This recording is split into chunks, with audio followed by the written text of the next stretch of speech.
నమస్కారం. ఈటీవీ 360కి స్వాగతం. ముందుగా ప్రధాన అంశాలు. రాష్ట్రానికి పరిశ్రమలు తీసుకొచ్చేందుకు సీఎం కృషి, ఉపాధి అభివృద్ధికి ఎంతో అవసరమన్న మంత్రి నారాయణ.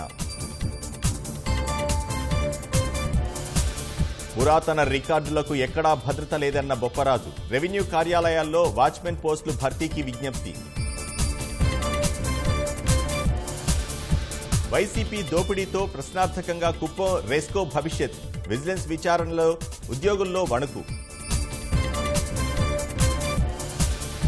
హైదరాబాద్ బోయిన్పల్లిలో భారీగా డ్రగ్స్ పట్టివేత. 8.5 కోట్ల విలువైన ఎఫిడమైన్ స్వాధీనం.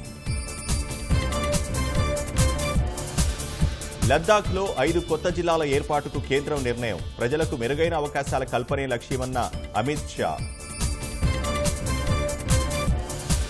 పాకిస్తాన్లో ముష్కర్ల కాల్పుల్లో 23 మంది మృతి. బలూచిస్తాన్ పంజాబ్ జాతీయ రహదారిపై ఘటన. పశ్చిమాసియాలో ఉద్రిక్తతలపై డొనాల్డ్ ట్రంప్ ఆందోళన. పరిస్థితులు మూడో ప్రపంచ యుద్ధం దిశగా సాగుతున్నాయని హెచ్చరిక. దేశవ్యాప్తంగా కోలాహలంగా శ్రీకృష్ణాష్టమి. ఇస్కాన్ ఆలయాల్లో భక్తుల ప్రత్యేక పూజలు, ఆరాధనలు.